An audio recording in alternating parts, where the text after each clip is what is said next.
U.S. proxy season 2015 made lots of business headlines as the most turbulent ever, though as I recall that happens every year. But 2015 was still notable for the flood of activist initiatives targeting company boards of directors. Activists sought no votes on directors who set executive pay or who opposed stock buyback, dividend, or spin-off plans. Activists nominated their own candidates for board seats, sometimes even whole slates, and they generally caused a ruckus.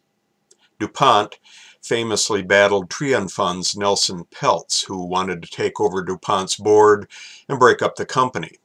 And a few months back, we recall, Darden battled against Starboard Value, which wanted to toss Darden's entire board. General Motors took a proxy battle over stock buybacks, as has Apple. Walgreens has faced an ongoing battle with the JANA Partners Fund over strategy, and fashion firm Perry Ellis is under attack from its own critical outside activists. The short story on activist uprisings is symbolized by what happened at DuPont. With Peltz directors on the ballot and DuPont management under fire, it looked like a close proxy vote battle was in store.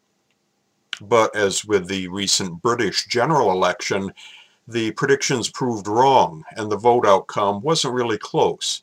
DuPont management won a mandate for the status quo, so the story goes, and activists everywhere were disheartened.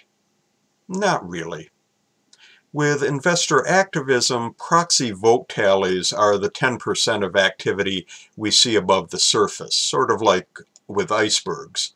The great majority of business goes on in quiet negotiation and backroom deal-making. Now here we find the barbarians may not have breached the castle gate, but they're happily shuffling in through the back entrance. Peltz lost the DuPont voting battle, true, but he gained at least one board seat before the vote, and DuPont has boosted its dividend. Apple has maintained that its strategy and governance are just fine, but they also spent over $60 billion on fresh stock buybacks and dividends in the last year. Maybe investor activists lost their boardroom proxy battles this year, but they know how to win the long-term war. I'm Ralph Ward from the Boardroom for June.